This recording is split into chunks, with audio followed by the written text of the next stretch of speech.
Livro de Ester, capítulo 1.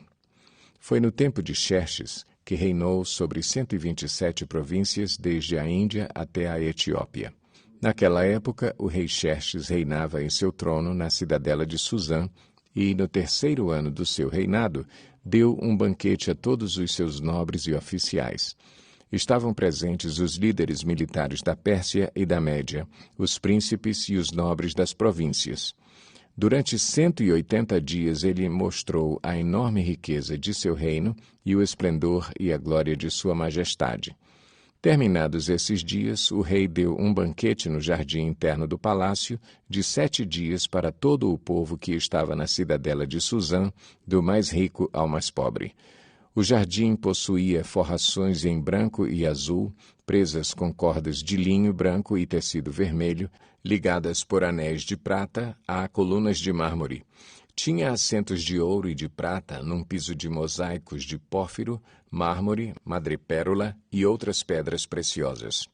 Pela generosidade do rei, o vinho real era servido em grande quantidade em diferentes taças de ouro. Por ordem real, cada convidado tinha permissão de beber o quanto desejasse, pois o rei tinha dado instruções a todos os mordomos do palácio que os servissem à vontade. Enquanto isso, a rainha Vasti também oferecia um banquete às mulheres no palácio do rei Xerxes. No 7º dia, quando o rei Xerxes já estava alegre por causa do vinho, ordenou aos 7 oficiais que o serviam, Meumã, Bista, Arbona, Bigtá, Abagta, Zetar e Carcas, que trouxessem à sua presença a rainha Vasti, usando a coroa real.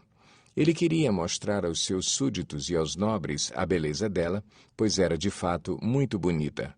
Quando, porém, os oficiais transmitiram a ordem do rei à rainha Vasti, esta se recusou a ir e o rei ficou furioso e indignado.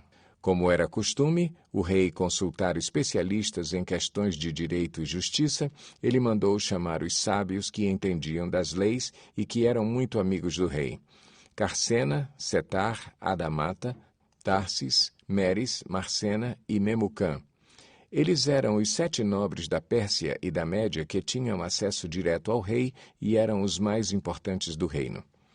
O rei lhes perguntou: de acordo com a lei, o que se deve fazer à rainha Vasti? Ela não obedeceu à ordem do rei Xerxes transmitida pelos oficiais. Então Memucã respondeu na presença do rei e dos nobres: a rainha Vasti não ofendeu somente o rei, mas também todos os nobres e os povos de todas as províncias do rei Xerxes, pois a conduta da rainha se tornará conhecida por todas as mulheres, e assim também elas desprezarão seus maridos e dirão: o rei Xerxes ordenou que a rainha Vasti fosse à sua presença, mas ela não foi. Hoje mesmo, as mulheres persas e medas da nobreza que ficarem sabendo do comportamento da rainha agirão da mesma maneira com todos os nobres do rei. Isso provocará desrespeito e discórdia sem fim. Por isso, se for do agrado do rei, que ele emita um decreto real e que seja incluído na lei irrevogável da Pérsia e da Média, determinando que Vasti nunca mais compareça na presença do rei Xerxes. Também deu o rei a sua posição de rainha a outra que seja melhor do que ela. Assim, quando o decreto real for proclamado em todo o seu imenso domínio, todas as mulheres respeitarão seus maridos, do mais rico ao mais pobre. O rei e seus nobres aceitaram de bom grado o conselho, de modo que o rei pôs em prática a proposta de Memucã. Para isso, enviou cartas a todas as partes do reino, a cada província e a cada povo, em sua própria escrita e em sua própria língua, proclamando que todo homem deveria mandar em sua própria casa. Capítulo 2. Algum tempo depois, quando cessou a indignação do rei Xerxes, ele se lembrou de Vasti, do que ela havia feito e do que ele tinha decretado contra ela. Então, os conselheiros do rei sugeriram que se procurassem belas virgens para o rei e que se nomeassem comissários em cada província do império para trazerem todas essas lindas moças ao harém da cidadela de Suzã. Elas estariam sob os cuidados de Hegai, oficial responsável pelo harém, e deveriam receber tratamento de beleza. A moça que mais agradasse o rei seria rainha em lugar de Vasti. Esse conselho agradou o rei, e ele o pôs em execução. Nesse tempo vivia na cidadela de Susã um judeu chamado Mardoqueu, da tribo de Benjamim, filho de Jair, neto de Simei e bisneto de Quis. Ele fora levado de Jerusalém para o exílio por Nabucodonosor, rei da Babilônia, entre os que foram levados prisioneiros com Joaquim, rei de Judá. Mardoqueu tinha uma prima chamada Hadassa, que havia sido criada por ele, por não ter pai nem mãe. Essa moça também, conhecida como Ester, era atraente e muito bonita, e Mardoqueu a havia tomado como filha quando o pai e a mãe dela morreram. Quando a ordem e o decreto do rei foram proclamados, muitas moças foram trazidas à cidadela de Susã e colocadas sob os cuidados de Hegai. Ester também foi trazida ao palácio do rei e confiada a Hegai, encarregado do harém. A moça o agradou e ele a favoreceu. Ele logo lhe providenciou tratamento de beleza e comida especial.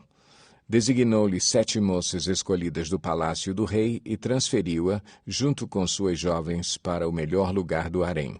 Ester não tinha revelado a que povo pertencia, nem a origem da sua família, pois Mardoqueu a havia proibido de fazê-lo.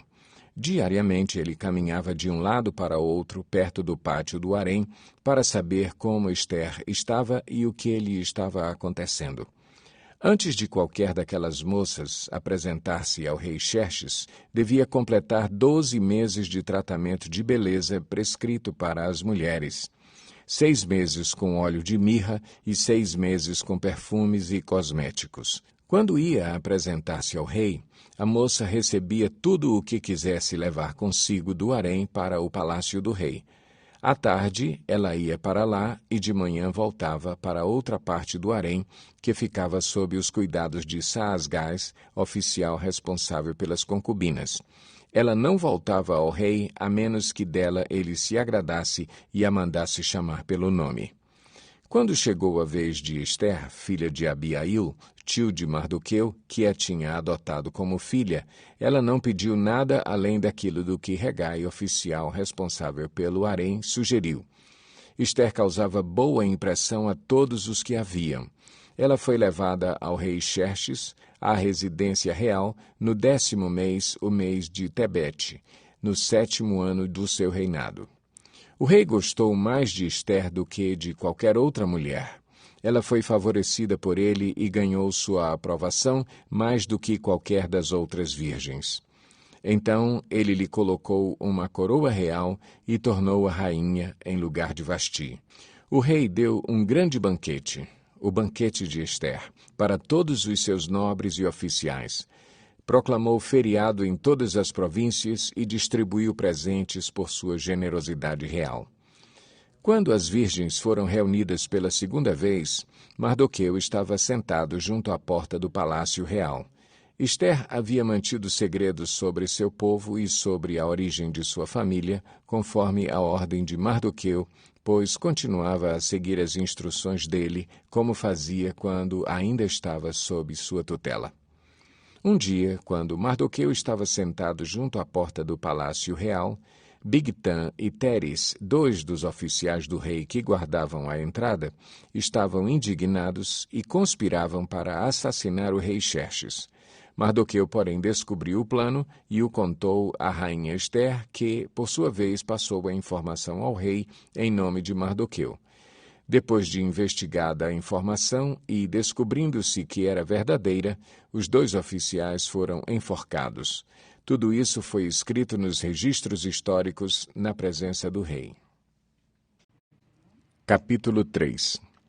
Depois desses acontecimentos, o rei Xerxes honrou Amã, filho de Amedata, descendente de Agag, promovendo-o e dando-lhe uma posição mais elevada do que a de todos os demais nobres. Todos os oficiais do palácio real curvavam-se e prostravam-se diante de Amã, conforme as ordens do rei. Mardoqueu, porém, não se curvava nem se prostrava diante dele. Então os oficiais do palácio real perguntaram a Mardoqueu: "Por que você desobedece à ordem do rei?" Dia após dia eles lhe falavam, mas ele não lhes dava atenção e dizia que era judeu. Então contaram tudo a Amã para ver se o comportamento de Mardoqueu seria tolerado. Quando Amã viu que Mardoqueu não se curvava nem se prostrava, ficou muito irado. Contudo, sabendo quem era o povo de Mardoqueu, achou que não bastava matá-lo. Em vez disso, Amã procurou uma forma de exterminar todos os judeus, o povo de Mardoqueu, em todo o império de Xerxes. No primeiro mês do 12º ano do reinado do rei Xerxes, no mês de Nisã, lançaram o pur, isto é, a sorte, na presença de Amã, a fim de escolher um dia e um mês para executar o plano. E foi sorteado o 12º mês, o mês de Adar. Então Amã disse ao rei Xerxes: Existe certo povo disperso e espalhado entre os povos de todas as províncias do teu império, cujos costumes são diferentes dos de todos os outros povos e que não obedecem às leis do rei. Não convém ao rei tolerá-los. Se for do agrado do rei que se decrete a destruição deles, e eu colocarei 350 toneladas de prata na tesouraria real, à disposição para que se execute esse trabalho. Em vista disso, o rei tirou seu anel-selo do dedo, deu-o a Amã, o inimigo dos judeus, filho de Amedata, descendente de Agag, e lhe disse: Fique com a prata e faça com o povo o que você achar melhor. Assim, no 13º dia do primeiro mês, os secretários do rei foram convocados. Amã ordenou que escrevessem cartas na língua e na escrita de cada povo, aos sátrapas do rei, aos governadores das várias províncias e aos chefes de cada povo. Tudo foi escrito em nome do rei Xerxes e selado com o seu anel. As cartas foram enviadas por mensageiros a todas as províncias do império, com a ordem de exterminar e aniquilar completamente todos os judeus, jovens e idosos, mulheres e crianças, num único dia, o 13º dia do 12º mês, o mês de Adar, e de saquear os seus bens. Uma cópia do decreto deveria ser publicada como lei em cada província e levada ao conhecimento do povo de cada nação, a fim de que estivessem prontos para aquele dia. Por ordem do rei, os mensageiros saíram às pressas e o decreto foi publicado na cidadela de Suzã. O rei e Amã assentaram-se para beber, mas a cidade de Suzã estava em confusão. Capítulo 4. Quando Mardoqueu soube de tudo o que tinha acontecido, rasgou as vestes, vestiu-se de pano de saco, cobriu-se de cinza e saiu pela cidade, chorando amargamente em alta voz. Foi até a porta do palácio real, mas não entrou, porque ninguém vestido de pano de saco tinha permissão de entrar. Em cada província onde chegou o decreto com a ordem do rei, houve grande pranto entre os judeus, com jejum, choro e lamento. Muitos se deitavam em pano de saco e em cinza. Quando as criadas de Ester e os oficiais responsáveis pelo harém lhe contaram o que se passava com Mardoqueu, ela ficou muito aflita e mandou-lhe roupas para que as vestisse e tirasse o pano de saco, mas ele não quis aceitá-las. Então Ester convocou Atá, um dos oficiais do rei, nomeado para ajudá-la, e deu-lhe ordens para descobrir o que estava perturbando Mardoqueu e por que ele estava agindo assim. Atá foi falar com Mardoqueu na praça da cidade, em frente da porta do palácio real. Mardoqueu contou-lhe tudo o que lhe tinha acontecido e quanta prata Amã tinha prometido depositar na tesouraria real para a destruição dos judeus. Deu-lhe também uma cópia do decreto que falava do extermínio e que tinha sido anunciado em Suzã, para que ele o mostrasse a Ester e insistisse com ela para que fosse à presença do rei implorar misericórdia e interceder em favor do seu povo. Atá retornou e relatou a Ester tudo o que Mardoqueu lhe tinha dito.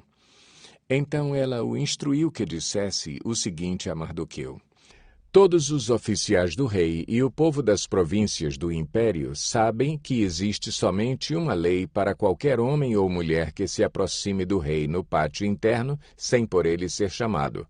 Será morto, a não ser que o rei estenda o cetro de ouro para a pessoa e lhe poupe a vida. E eu não sou chamada à presença do rei há mais de 30 dias.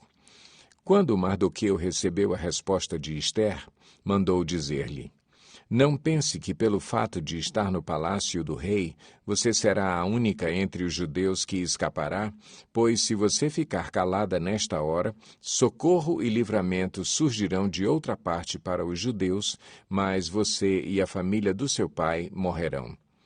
Quem sabe se não foi para um momento como este que você chegou à posição de rainha? Então Ester mandou esta resposta a Mardoqueu: Vá reunir todos os judeus que estão em Suzã e jejuem em meu favor. Não comam nem bebam durante 3 dias e 3 noites. Eu e minhas criadas jejuaremos como vocês. Depois disso, irei ao rei, ainda que seja contra a lei. Se eu tiver que morrer, morrerei. Mardoqueu retirou-se e cumpriu todas as instruções de Ester. Capítulo 5. 3 dias depois, Ester vestiu seus trajes de rainha e colocou-se no pátio interno do palácio, em frente do salão do rei.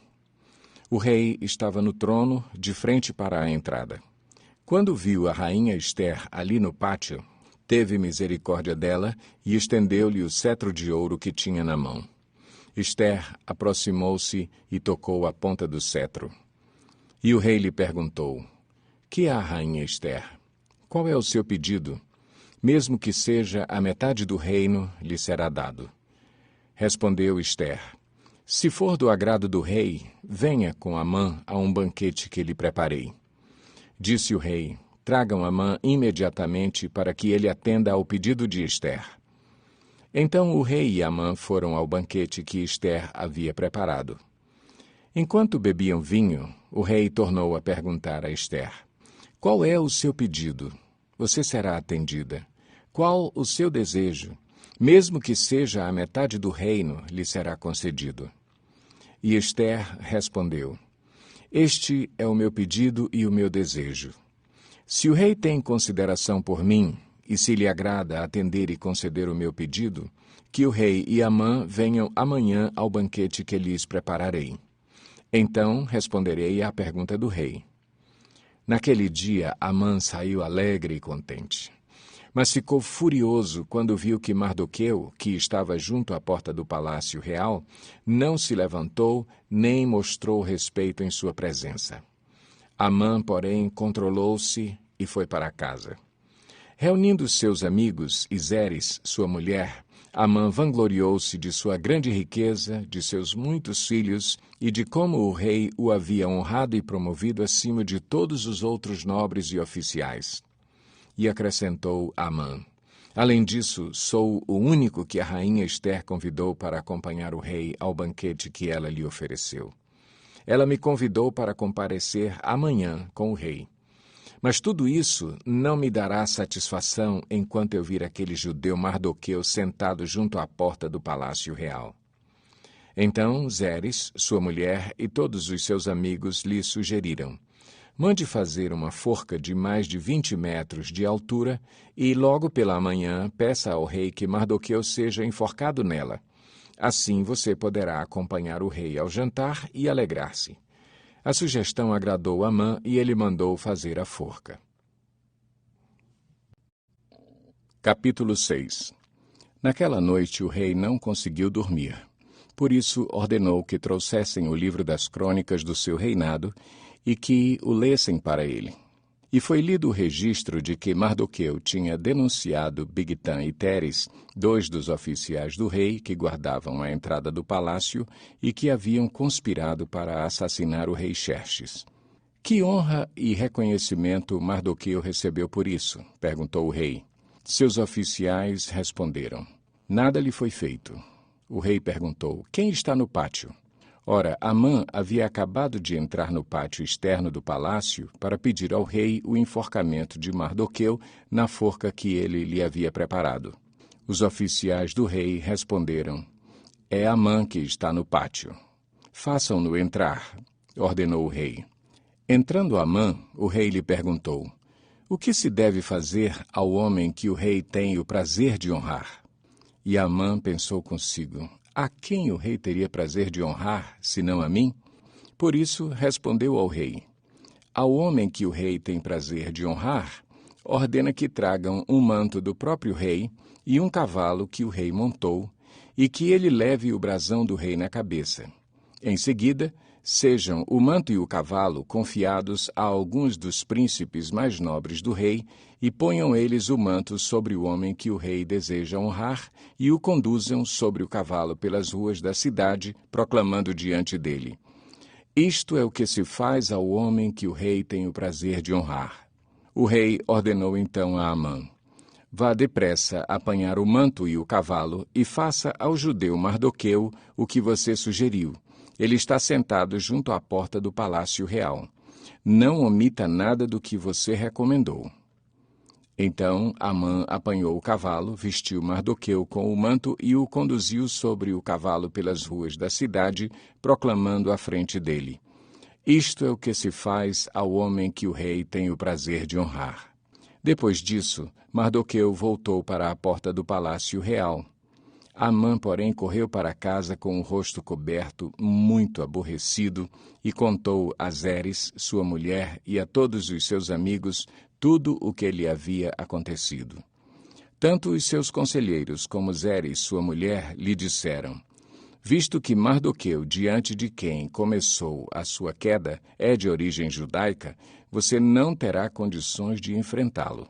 Sem dúvida, você ficará arruinado.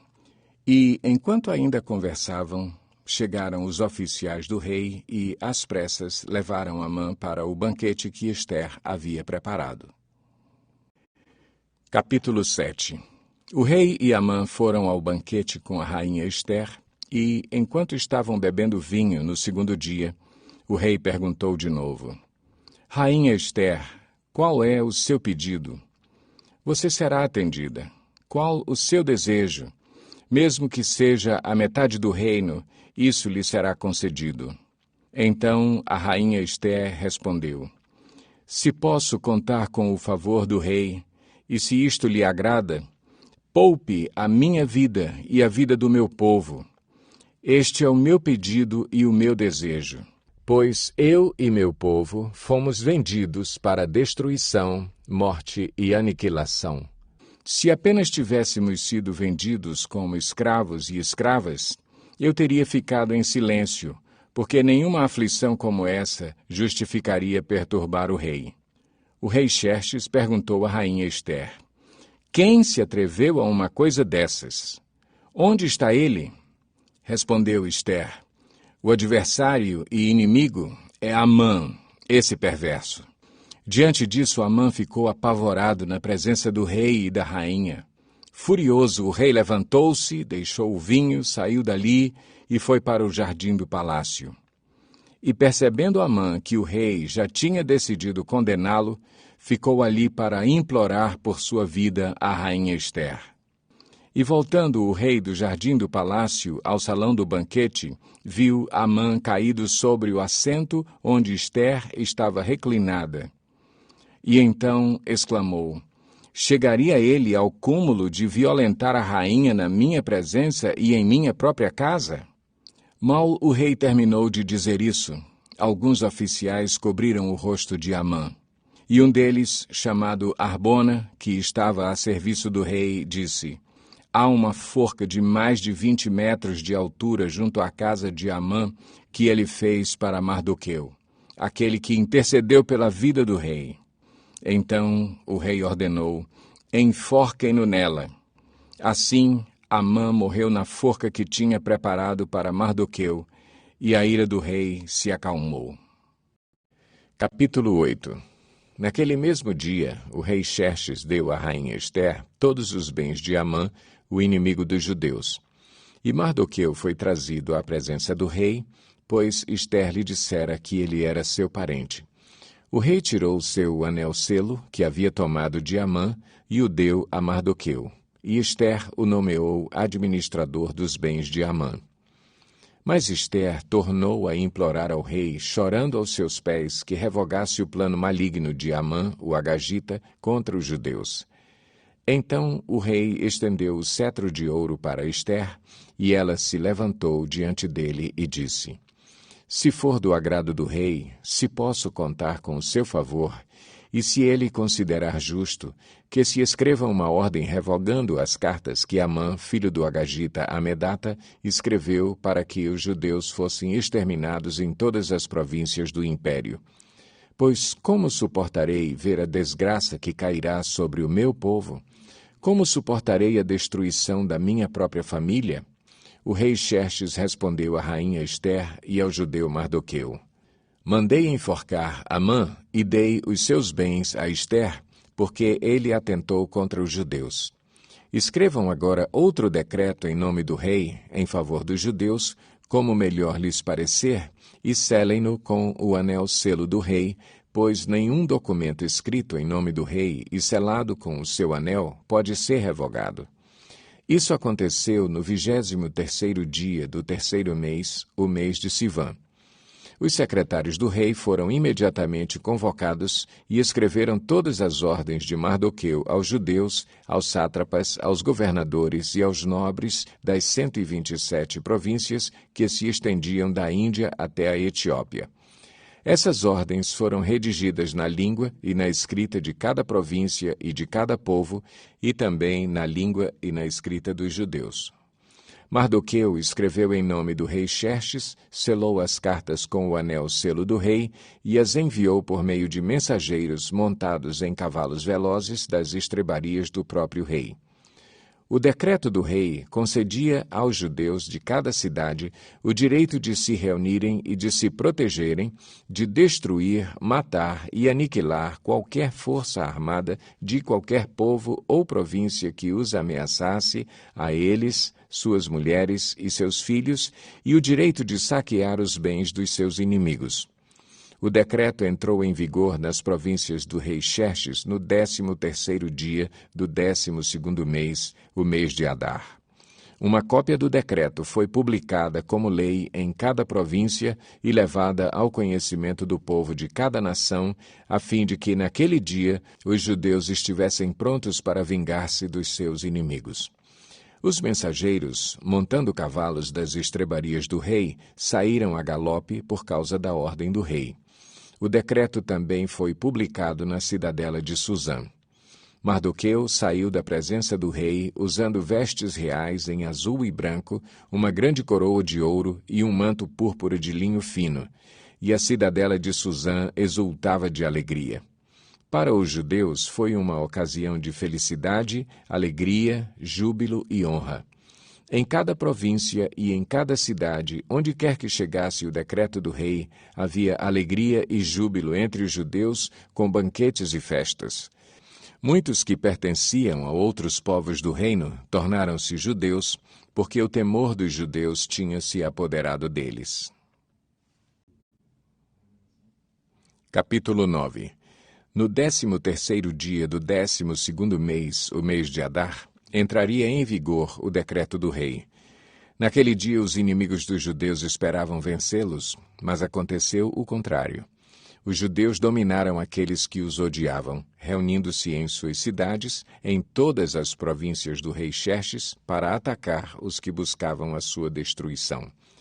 Ninguém conseguia resistir-lhes, porque todos os povos estavam com medo deles. E todos os nobres das províncias, os sátrapas, os governadores e os administradores do rei apoiaram os judeus, porque o medo que tinham de Mardoqueu havia se apoderado deles. Mardoqueu era influente no palácio.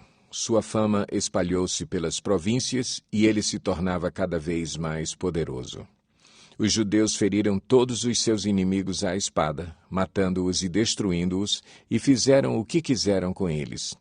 Na cidadela de Suzã, os judeus mataram e destruíram 500 homens. Também mataram Parsandata, Dalfon, Aspata, Porata, Adalia, Aridata, Farmasta, Arizai, Aridai e Vaizata, os 10 filhos de Amã, filho de Amedata, o inimigo dos judeus.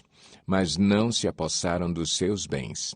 Naquele mesmo dia, o total de mortos na cidadela de Suzã foi relatado ao rei, que disse à rainha Ester: Os judeus mataram e destruíram 500 homens e os 10 filhos de Amã na cidadela de Suzã.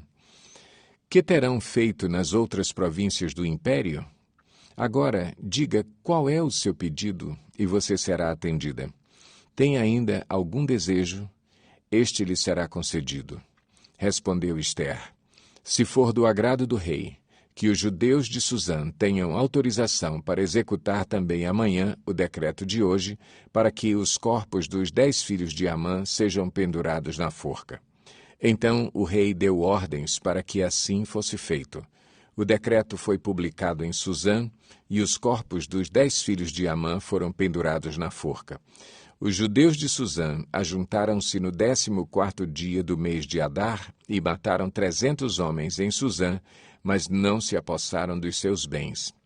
Enquanto isso, o restante dos judeus que viviam nas províncias do império também se ajuntaram para se protegerem e se livrarem dos seus inimigos.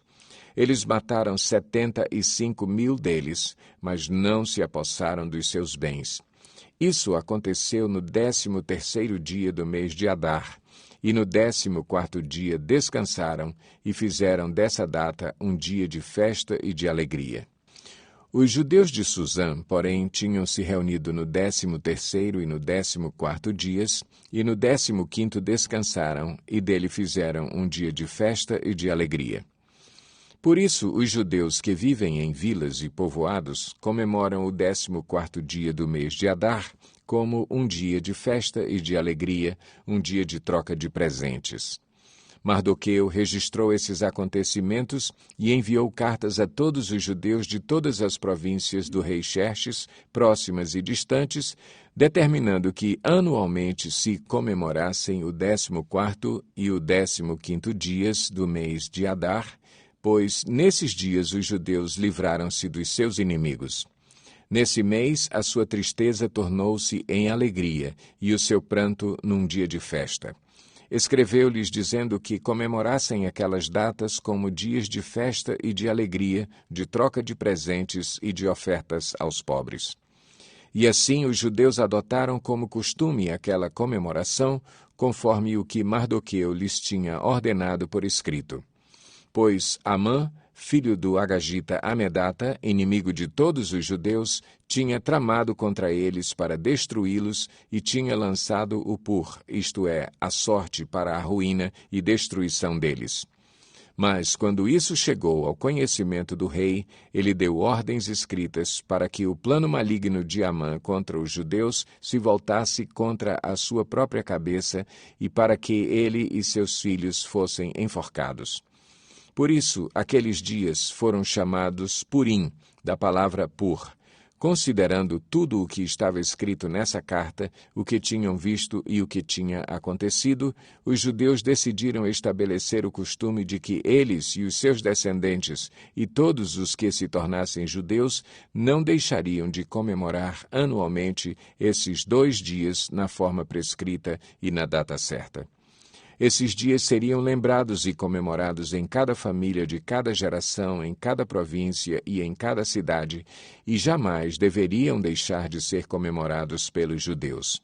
E os seus descendentes jamais deveriam esquecer-se de tais dias.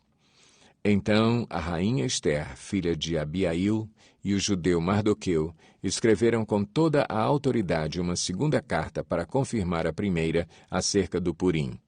Mardoqueu enviou cartas a todos os judeus das 127 províncias do Império de Xerxes, desejando-lhes paz e segurança e confirmando que os dias de Purim deveriam ser comemorados nas datas determinadas, conforme o judeu Mardoqueu e a rainha Ester tinham decretado e estabelecido para si mesmos, para todos os judeus e para os seus descendentes, e acrescentou observações sobre tempos de jejum e de lamentação. O decreto de Ester confirmou as regras do Purim, e isso foi escrito nos registros. Capítulo 10. O rei Xerxes impôs tributos a todo o império, até sobre as distantes regiões costeiras. Todos os seus atos de força e de poder e o relato completo da grandeza de Mardoqueu, a quem o rei dera autoridade, estão registrados no livro das crônicas dos reis da Média e da Pérsia. O judeu Mardoqueu foi o segundo na hierarquia, depois do rei Xerxes. Era homem importante entre os judeus e foi muito amado por eles, pois trabalhou para o bem do seu povo e promoveu o bem-estar de todos.